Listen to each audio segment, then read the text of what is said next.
Alright, so here is the situation. Originally, the intention was to do my full 20 years in the Army and get that sweet retirement.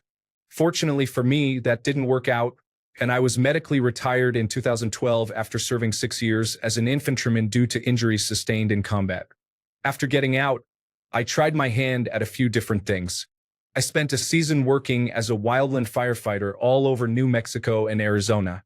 That wasn't the right fit, so I used my GI Bill to go to school for commercial diving and underwater welding. While I loved that job, I went in at the wrong time as the industry was crashing. Of my graduating class of 25, only 2 are currently still working as divers commercially. After that, I used up some more of my GI Bill until I got a job as a tactical officer at a private college prep military boarding school. I genuinely enjoyed that job, but after COVID shut down the school, they slashed our department by half and I wasn't brought back.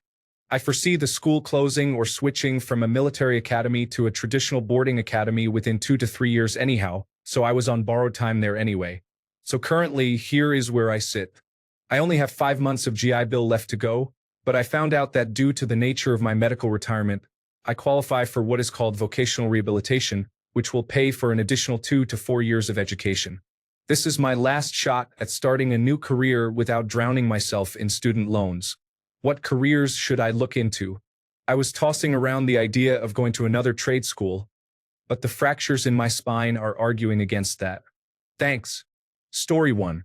No concrete recommendations, but I was struck when I recently heard someone say, fulfillment comes from using your unique abilities to address issues in the world with which you have first-hand experience. Maybe you can use that to guide your thinking. Story 2. I'm using vocational rehabilitation and employment myself. When I first got out, I ignored my injuries and tried to pursue physically demanding jobs, which only made things worse. Honestly, your background seems pretty broad. There's still a 48-month cap on education benefits, so if you only have 5 months of your GI Bill left, then you likely only have 17 months total remaining. Vocational rehabilitation and employment can make exceptions sometimes, though. If you want a new direction from scratch, find a recession-proof job. Government jobs and healthcare are the most stable fields. I'm finishing a degree in healthcare management now. It's an admin job with a high earning potential and it shouldn't aggravate your back injury.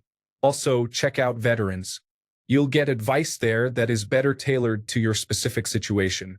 Story 3.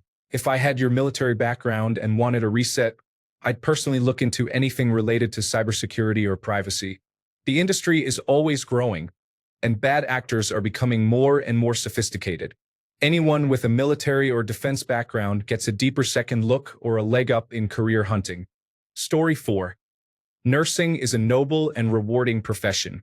Half a dozen of my male friends are nurses, all quite satisfied with their work, if not totally stressed in 2020.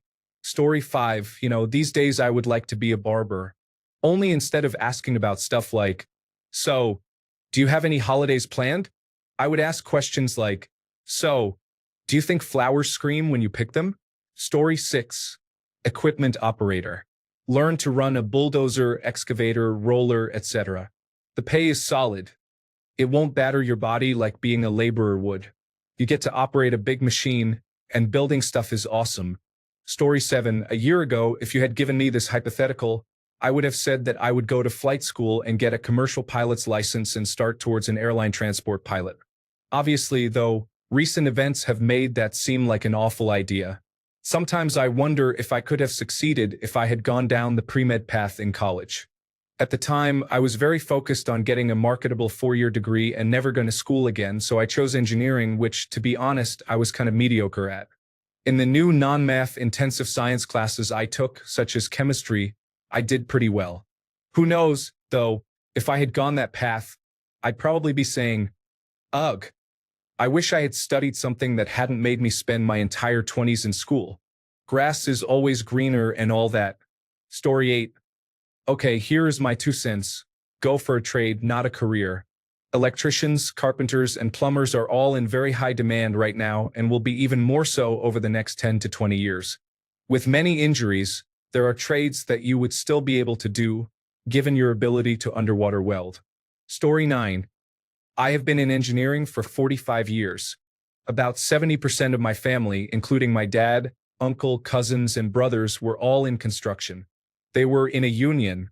I am 64 and still working. Half of them are retired with a full pension and benefits.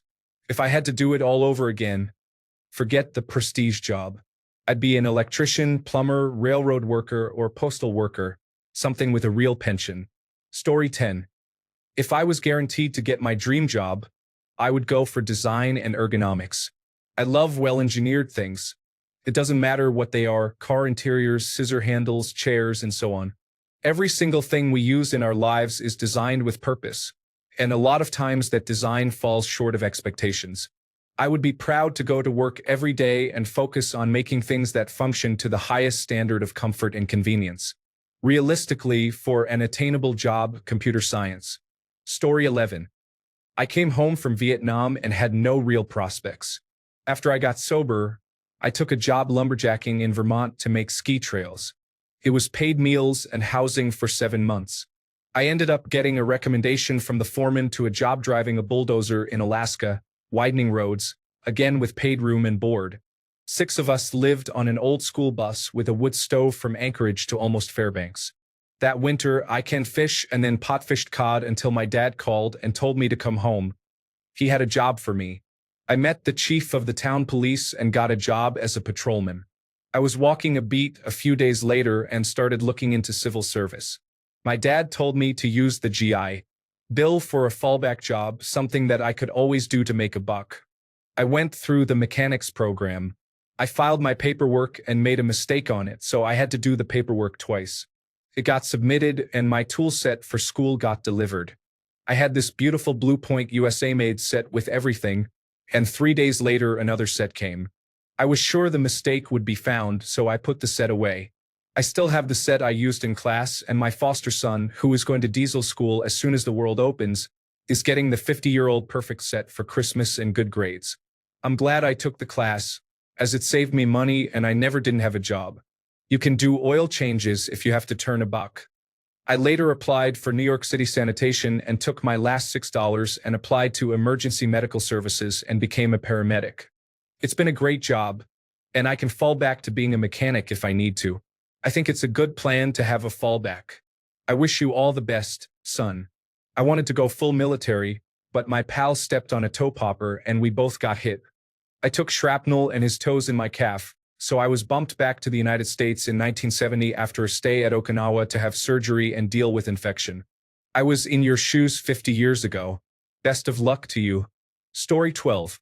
I dropped out of university studying computer science and worked as an information technology support technician. I would return and do woodworking. I have a passion for making things with my hands but have no skills. Story 13.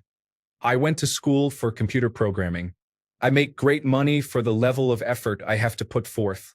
If I were to do it again, I would go for an economics degree and a personal finance degree. I find that world much more interesting. There is some information that is lacking from you, like family, have one, want one, financial goals, and how you want to spend your retirement. Assuming you are about 30 with no spouse or kids, below is what I would suggest. I'd say your thirst for experiences and thrill should be met on your weekends and not your day job. While you don't want to be cooped up in an office all day, every day, you need a career in which you get to go outside some, like a construction foreman. But that keeps you from tearing up your body any more than it is now. I'd say go to school for a business degree. You already have welding and leadership skills. Try learning the business aspects of construction and, in particular, as a welder. Then try to move into a welder foreman's position and maybe get into oil pipe welding. Just my opinion. Story 14. I would not go back to school. But I became a truck driver and I am sticking with that. It might be something to look into. The potential to make great money is there. Story 15. I had the aptitude for it, but not the drive when selecting an education path as a kid. After being out in the working world and earning a great living in a different field, I believe it would be much more fulfilling. It is the only profession I have identified that combines direct human-to-human contribution to society with good lifetime earning prospects and job stability. Story 16. If you do not want to do anything related to law, medical, or technology, Business is always a good degree to pursue as it opens many doors and can even help you start your own business. You can use the skills you have already attained to help you figure out how to make money from them. Story 17, Medicine. I have never met an out-of-work nurse. Medicine has many other niche jobs as well, like radiology technician, running scopes for endoscopy and surgery, and 100 other focus fields. However, nurses are the best paid and most flexible. The shift work with long hours, weekends, holidays, and is often a thankless job, but you will never be unemployed. Alternatively, you could work for a fire department, which affords time off to do a second job and provides good benefits and decent pay. Story 18, Business. It's general enough to be good for whatever I'm interested in, and general enough to be pretty automation-proof. As long as people want stuff they don't completely make themselves, there will be companies selling things. Story 19. I'm in marketing and have a degree that falls within that field. If I could go back, it would be for either economics or computer science. I like working with statistics and doing projections. I've been wanting to learn Python and maybe use that for marketing. Also, economics is pretty universal as far as degrees go. Computer science seems challenging but useful and future-proof. Story 20. I'm in software development. I would recommend it. The pay is amazing, the working conditions are excellent, and the work itself ranges between kind of boring but doing something that will be useful to people, and this is pretty cool, it's awesome, I'm the one who gets to do it. It's not for everyone, but unlike a lot of fields, you can try it out without committing anything. Everything you need to get started is online. Story 21. Personally, I would go into archaeology. I love history, but I found my love for it later in life. I would love to run an archaeological site somewhere. It's just amazing to dig up the past and learn about it. Story 22. Have you met with a Veterans Affairs vocational rehabilitation counselor? I medically retired around the same time and was immediately eligible for Chapter 31 benefits. You might be eligible for more than just a handful of months of GI Bill benefits. Story 23. You obviously like to get your hands dirty and work with people, but the physical limits will hold you back from most trades long-term. Have you thought about a high-end project management course? They are pretty expensive but applicable to many industries. A few people I was in the oil industry with left and went this route, and it paid off. Also, a few guys from my platoon many years ago are switching industries, and it helped a huge amount. Story 24. I've been looking at various work safety-related programs that would land me in some sort of occupational safety and health administration inspector-like role. Maybe something extra to overlap with my current job in road maintenance so I can work with roadwork security certifications and such. The guys we get for those training weeks seem to have a pretty decent work-life balance. Story 25. Look into the trades. I'm an electrician and it's amazing. I love my job so much. I also make 6 figures doing 40-hour weeks. You get paid to learn as well, so you don't have to use your GI Bill. Find an apprenticeship. There are many programs for veterans too. Story 26. I never achieved higher education after high school, so I've been working labor jobs. Next year, I hope to take online courses for coding and programming to get a job closer to my interests and better paying. I'm only 24, so I wouldn't say it's my last chance, but I'm certainly not going to wait around. Electronics and their programming is the future and thus, in my opinion, the best field to get into. Story 27. That would depend on 2 things: your skills and your goals. What are you good at? What do you like to do? Your career should be at the intersection of both. Story 28. It seems like your experience and preferences revolve around teamwork and being out and about as opposed to being stuck in an office. Have you considered being an emergency medical technician? Also, if you have a degree in underwater welding, I wonder if that experience translates into just normal welding. A welding career in the oil industry is pretty lucrative from what I hear. Story 29. Software engineer with a focus in game design. I currently have a Bachelor of Science in Electrical Engineering, but now that I'm 5 or more years into my career, I think that's truly my passion. Something I've learned is no matter how competitive something is, if that's truly your passion, you'll succeed at it. I loved coding when I took Java and C++, but I'd always been told to go the electrical engineering route. Looking back now, I really wish I would have pursued software engineering. Story 30. Actually, I am in the process of changing careers. 5 years active duty as an air traffic controller. Worked contract, Department of Defense, and now Federal Aviation Administration. I am going back to school next fall for business and opening a bar near my hometown. Air traffic is a great job, but it definitely falls into the category of golden handcuffs. Working holidays and a varying schedule is tiresome and not great for family life. Story 31. I think I would do an economics degree. I could work in government, education, or a bank. Currently, I am teaching English. While I like teaching, the depth of conversation I have with my students is quite limited. I can only talk about hobbies, travel, and family for so many semesters before I just do not care. But if I could teach public policy, that would satisfy my wonky side as well as help me teach critical thinking. Story 32. Cybersecurity talent is really in demand right now. There are approximately 4 million job openings worldwide, and there are several programs to train veterans for cybersecurity jobs. It's an interesting and challenging field. Not all of the jobs are technical either. Good luck. Story 33. If it is possible with your injuries and if you are at all interested in it, I would have a go at becoming a commercial airline pilot. Perhaps not as fancy as it once used to be, but as a blind person, I have always dreamed of doing that. Even with the mediocre pay, it is still an awesome job in my opinion for a variety of reasons. If you are simply in it for the money, you would probably best choose something like business management or economics.